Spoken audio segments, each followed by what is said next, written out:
ગાંધીનગર ખાતે આજે નવા મંત્રીમંડળની જાહેરાત થઈ શકે છે। તો નવા મંત્રીમંડળની આજે જાહેરાત થશે। સીએમ ભૂપેન્દ્ર પટેલે રાજ્યપાલ પાસે મુલાકાતનો સમય માંગ્યો। આજે બપોરે 2 થી 3 વાગ્યાના સમયમાં સીએમ રાજ્યપાલને મળશે, જેમાં સીએમએ રાજ્યપાલ આગળ મંત્રીઓના રાજીનામાનો પ્રસ્તાવ પણ મૂક્યો છે। તો આજે પ્રદેશ પ્રમુખ જગદીશ વિશ્વકર્મા પણ રાજ્યપાલને મળવાના છે। તમામ તૈયારીઓ હાલ તેજ જોવા મળી રહી છે।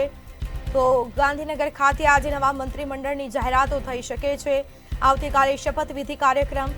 સીએમ ભૂપેન્દ્ર પટેલે રાજ્યપાલ પાસે મુલાકાતનો સમય માંગ્યો, જેમાં આજે બપોરે 2 થી 3 વાગ્યાના સમયમાં સીએમ રાજ્યપાલને મળશે। તો સીએમએ રાજ્યપાલ આગળ મંત્રીઓના રાજીનામાનો પણ પ્રસ્તાવ મૂક્યો છે।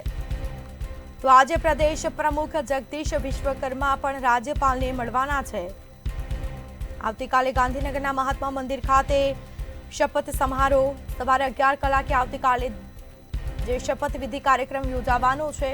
સીએમ ભૂપેન્દ્ર પટેલે રાજ્યપાલ પાસે આજે મુલાકાતનો સમય માંગ્યો છે, જેમાં આજે બપોરે 2 થી 3 વાગ્યાના સમયમાં સીએમ રાજ્યપાલને મળશે।